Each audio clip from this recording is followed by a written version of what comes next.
And as Gaza endures relentless destruction, Israeli political rhetoric has once again exposed deeper intentions.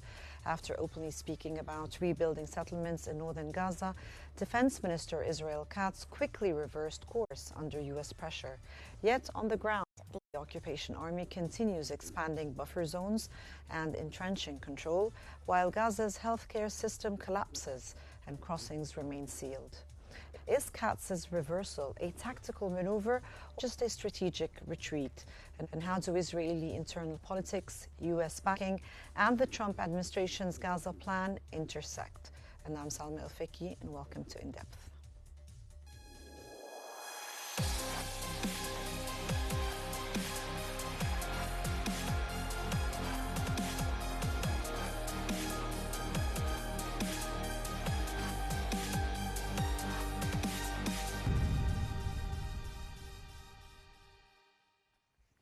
And according to the Times of Israel, the Israeli Defense Minister, Israel Katz, sparked controversy after declaring that Israel would never leave Gaza and would resettle its northern areas, becoming the most senior official to openly back rebuilding settlements evacuated in 2005. And speaking at an event celebrating new settlement construction in the West Bank, Katz referenced establishing pioneer units in northern Gaza, a language that directly contradicted stated positions by Prime Minister Benjamin Netanyahu and the U.S. President Donald Trump. Hours later, Katz walked back his remarks, with his office insisting the government has no intention of establishing settlements in Gaza and that his comments were made solely in a security context. Despite the clarification, the U.S. officials criticized Katz, warning that such statements undermine the Trump administration's 20-point Gaza plan, which explicitly rules out occupation or annexation and envisions a phased Israeli withdrawal. The episode exposed deep divisions inside Israel's ruling coalition. While Netanyahu maintains opposition to resettling Gaza, far-right figures like Finance Minister Bezalel Smotrich continue pressing for both Gaza settlements and West Bank annexation, urging Netanyahu to raise the issue during his upcoming meeting with Trump.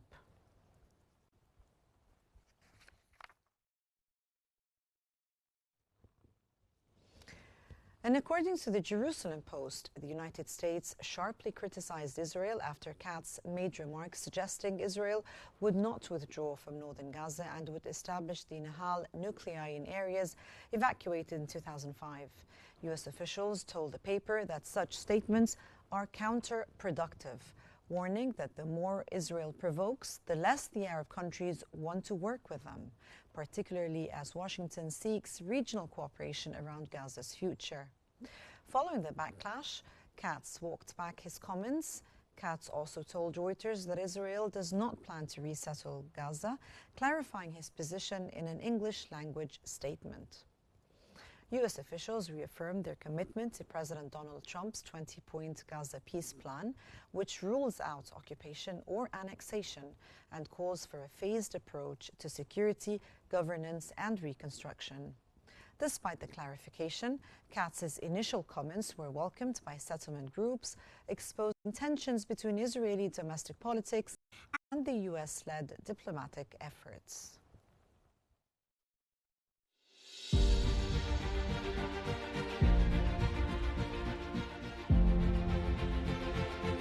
Maps of Gaza are about to change again, but this time not through negotiations, but through force. Israeli Defense Minister Yoav Katz first declared plans to build settlements in northern Gaza. Within hours, he reversed his remarks. Israeli officials called them misinterpreted, while Washington quickly distanced itself.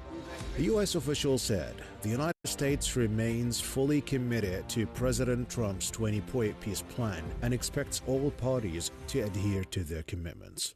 Hamas spokesperson Hazem Qassem said Katz moved amounted to a clear violation of the ceasefire agreement and completely goes against Trump's plan.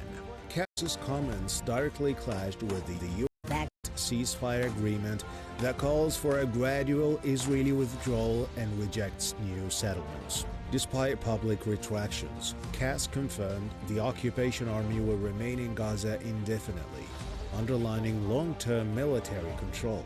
But on the ground, the occupation army continues expanding buffer zones. As the UN Office for the Coordination of Humanitarian Affairs states, over 87% of the Gaza Strip is under Israeli military orders and in militarized zones, forcing displaced Gazans into a shrinking enclave with limited services. The comments point to obstacles facing Trump's Gaza plan ahead of his meeting next week with Netanyahu at the White House. As international legal scrutiny grows, Gaza remains fragmented, isolated, and governed by the occupation. And for more analysis, we are joined from Ramallah by Ms. Tamara Haddad, the Palestinian writer and political analyst, and from New York by Mr. Ahmed Maharem, the writer and political analyst. Welcome, and thank you so much for joining me here today at In Depth. Ms. Tamara, let me start off with you and ask you, after Katz publicly spoke about building settlements in northern Gaza, then quickly took back what he said in his remarks, do you see this a reversal as a tactical maneuver or a genuine retreat under pressure?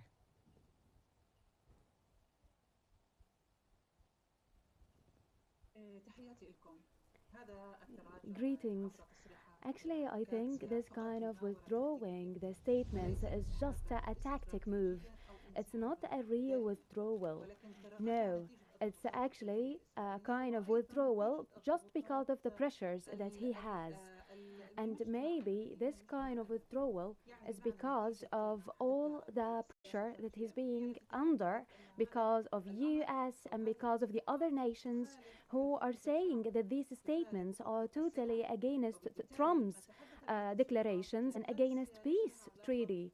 So what Katz has just mentioned and stated is totally against the peace treaty in Sharm el-Sheikh and what Trump assured of what's gonna happen.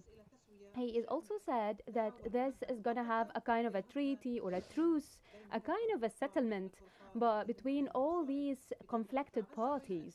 However, what Katz has been saying is just totally against it. So it was not a real withdrawing. No, it is a tactic and political maneuver just to assure or somehow to calm the tension in the air. But he's gonna get back to that. It's not a real withdrawal. And what I think, because regarding these statements, do I think these statements is gonna get calmer? No. I think they are just a kind of a painkiller, for temporary painkiller to enhance his position. And I think Katz has a future vision regarding this matter to enhance a settlement, not just for the sake of like more settlements in the future, but I think that next year they are going to have more power and to enhance their authorities in Gaza as well. And they are going to take away the political rights of Palestinians, and this is the main target, to be against even the international law. And they are talking now just to, or getting back because of his decision, just because he wants the public to agree with him. He doesn't want to lose his popularity before the elections, and he wants, of course, the rightists to win, because he is basically part of the whole party, and he wants them to win the elections. And their main target and main goal is to remove Palestine from the whole era, to just remove it. And that's why this is just a step. And to be honest, I don't think that their plan agrees with any kind of peace treaty or Trump's ways to have peace. No. Mr. Maharem, from Washington's perspective, do you think Katz's settlement remarks triggered rapid U.S. distancing? And why haven't we heard any American response so far? Well, I think this is a good question. There is no response because actually when President Trump some time ago announced it clearly that Israel has a very thin piece of land in the middle of their neighborhood, they have huge amount of land. That itself, if Benjamin Netanyahu has the appetite to do what he would like to do, his appetite will be open more to destroy or to occupy more lands. And what's happened 2 years in Gaza Strip is a good sign to show how hunger the Israeli prime minister and all his cabinet to expand the land and to refuse any kind of settlement. Even his cabinet always announced their interest to expand the land and to have more building of more settlements on the Palestinian land. So Washington has to have an answer on that. I don't think they will be quiet, because by the 29th of this December, before the new year start, that kind of visit to Florida to meet with President Trump, it has a lot of good questions why he would like to meet with him in that time. Hope something will come to share that there is a possible of a good future to the area. Ms. Tamara, Katz said the occupation army would never fully withdraw from Gaza, and he intends to station mixed civilian military units there for security reasons, according to him. If you can share with us, how do the Palestinians interpret this? Palestinians actually interpret this statement as an explicit declaration of prolonged occupation under a new label. They will never go away. They will never leave our territory under the pretext of having weapons, while we actually don't. And they also have the pretext of, no, we need Hamas to disarm them. No, we don't have it. These are all pretexts. These are all a new label that they are using in order to enhance their settlements, in order to justify it as a security necessity, and to somehow later normalize civilian communities. And they are also, till now, we are saying that they are using the yellow part or the yellow line as an area that's going to be borders that we can't even cross. So all these are just pretexts. All these are somehow a sign of having prolonged occupation under just a new label. They are reshaping what's being controlled, enclaving rather than liberating from occupation. So I don't think this area will never get back to us. Israel is linking Hamas's disarmament with the rebuilding of the place. So this is not going to happen at all, because in reality we don't even have these weapons. So these are going to all be somehow it's not explicit declaration of prolonged occupation and existence in the area. So it doesn't make any sense. It also signals a shift from a temporary military presence to long-term territorial management, which directly contradicts ceasefire commitments and international law, and signs there is going to be a systematic ideological comeback to take the land without taking the people. They are going to only take the land, and to decrease the demographical place for Palestinians part per part, in order to cut them at all. And we can see now that Egypt supporting us, Egypt saying, no, we are going to have sovereignty over our land, but Israel keeps violating the peace treaty and keeps stating that they are going to have the land and not going to actually allow for this. So they are causing more chaos. And this is exactly what Israel wants. More chaos. No settlement, no humanitarian aids, no hospitals and no schools, nothing. Chaos all over. So Mr. Muharrem, Katz's comments appear to run counter to the US-backed peace plan, which was calling for the complete Israeli withdrawal. How significant do you see this as to be a contradiction in the context of the US diplomatic leverage over Israel?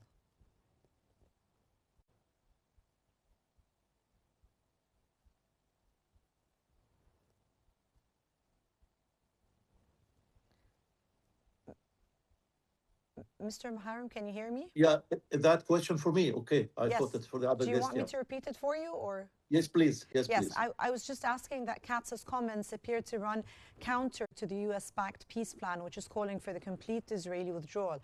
How significant is this contradiction within the context of the US diplomatic leverage over Israel? Well, the 20 points with the peace plan by America, I think, on the ground, who is responsible to show a positive impact or positive movement to achieve what came already on this plan? I don't think that Israel is really has the tension to do what's needful from their side. They always complain or blame the other side that they are not doing enough. And I think some kind of American diplomacy has to do more stress to enforce the Israeli leaders in order to achieve a good sign to show exactly how effectively they are willing to achieve this kind of peace agreement. Ms. Tamara, Hamas called Katz's remarks as a breach of the ceasefire agreement signed in October 2025. How do you assess the impact of such statements on the trust in the ceasefire commitments and on the prospects for a genuine reconciliation?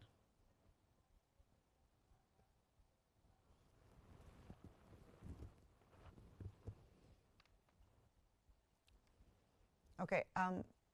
Mr. Muharrem, let me take you and ask you this question because we seem to have been disconnected from Ms. Tamara. Go ahead. Yes, please. Okay. Hamas called Katz's remarks as a breach of the ceasefire agreement signed in October 2025. How do you assess the impact of such statements on the trust in the ceasefire commitments and on the prospects for the genuine reconciliation? I think nobody can blame Hamas of what they have shown because they are under too much stress. The other side is occupying 80% of the Palestinian land, and they still not fully, agree what was discussed or agreed on Sharm el-Sheikh discussion. Still, Israeli powerful is showing us every day a kind of limit for their power, no fear from any kind of responsibility or accountability. So I think Hamas has the right to show their kind of fear of what's happening in the future. But on the main side, I think some kind of pressure has to come from the American side to let Israel calm down and feel that some kind of accountability will be coming in the future. That maybe will make a kind of balance to show that the negotiation of these kind of things will happen soon. Yes. Do we have Ms. Tamara? Can you hear me?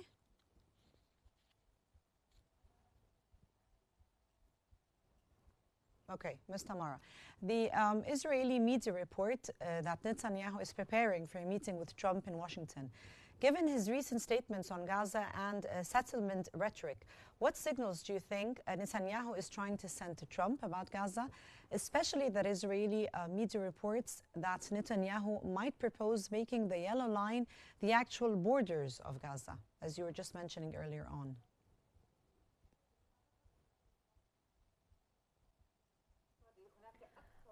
Actually, in my point of view, I think there will be lots of files that are going to be discussed in this meeting between Israel and US. And one of these files, of course, is a priority of discussing having the yellow area as a border in order to somehow make Palestinians narrowed in just a small place without any way to live, without any good conditions of living.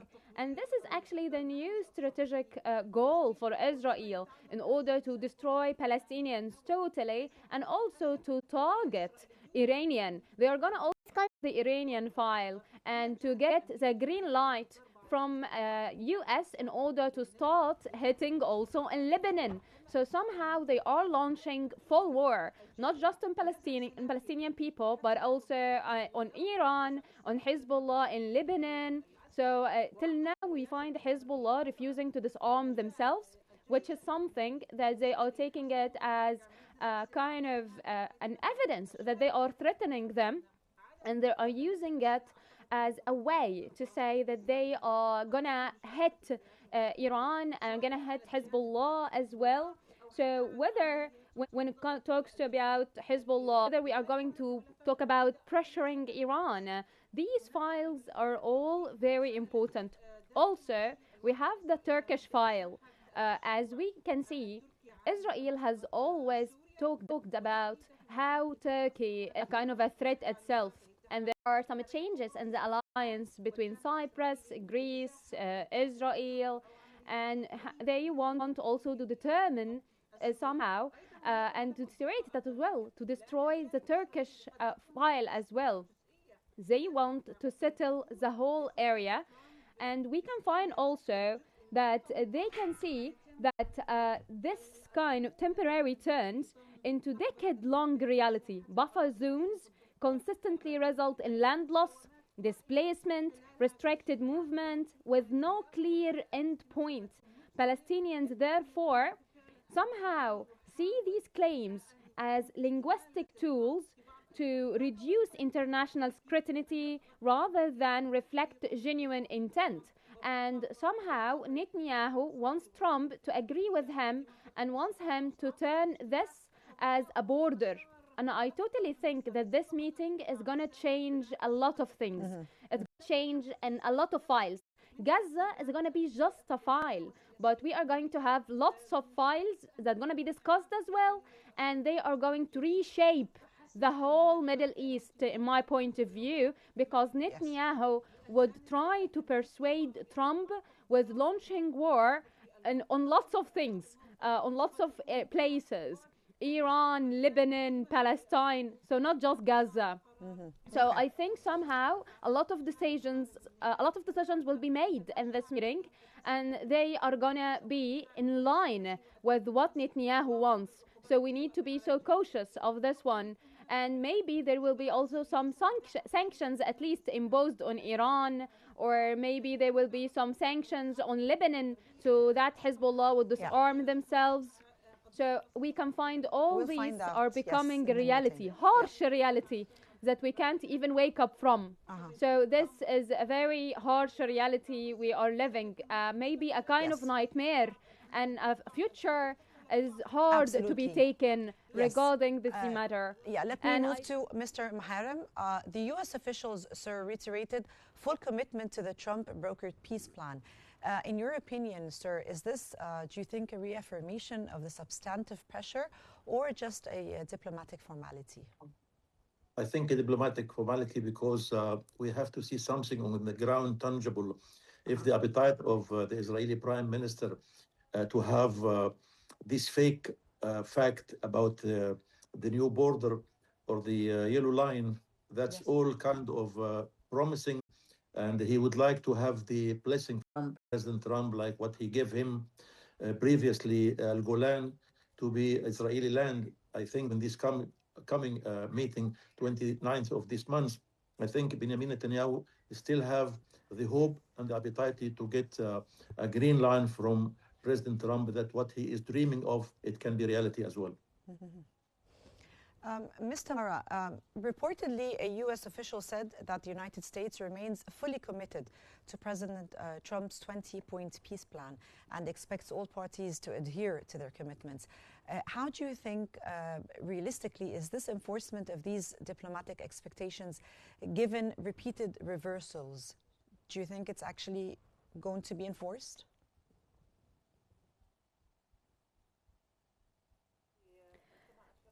In my point of view, as I referred earlier, there will be partial implementation of it, not all the 20 ones, no, just partial maybe, and I think Israel will not make US angry and not do anything at all. They are going to do what they want to do, a kind of a partial fulfillment, in order not to make the other allies actually angry, so that they can save what they want to save and take whatever they can take and win over this. Will this actually help Palestine?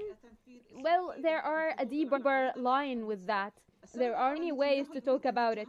First of all, Netanyahu wants actually to get away from this because it doesn't agree at all with his vision or his party vision. They want actually to have settlements and more settlements in Gaza. So let's be fair. This totally doesn't agree or come in line with Netanyahu's vision. And of course, he will do like kind of like diplomatically what he can do in order not to make the other allies angry, but at the same time, they will not fully do what they actually have to do. No, they are going to say that there are some conditions and they are not going to get away without having Hamas disarmament. So they will always bend the fulfillment on this matter. And I think as well that even when officials differ in tone, the strategic direction, territorial control, demographic dominance, and erosion of Palestinian sovereignty remains the consistent the ideology that Netanyahu have and somehow Trump supports.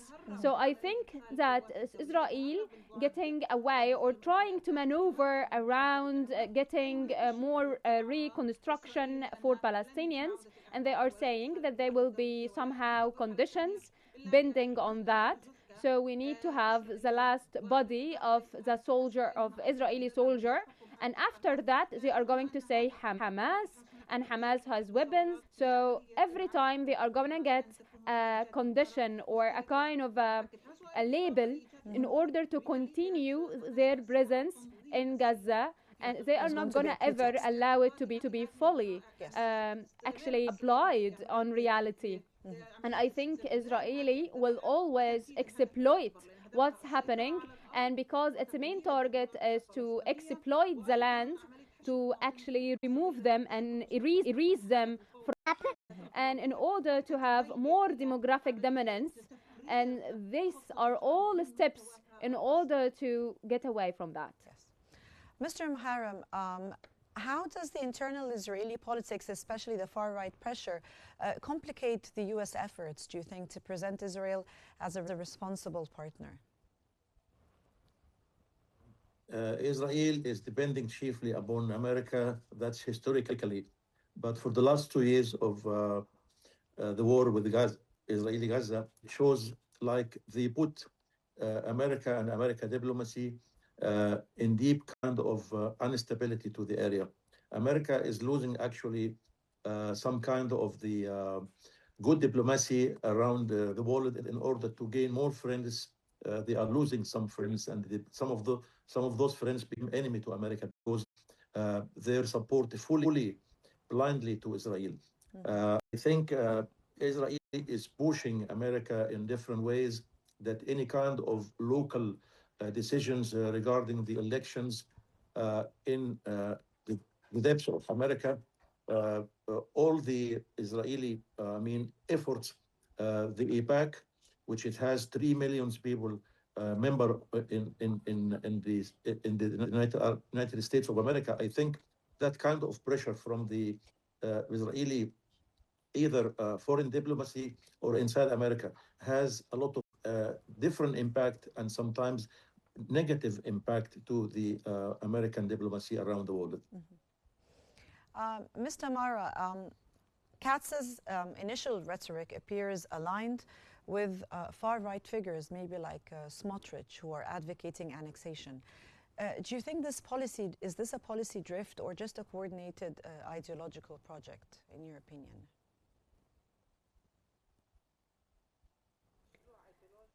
Yes, sir, I totally think that this is an ideological step. They are somehow want to have more annexed places and more annexed territories. Their main target is to have more lands, is to have a whole Palestinian, not just by the way Palestine, but also Lebanon. They want to get to it as well.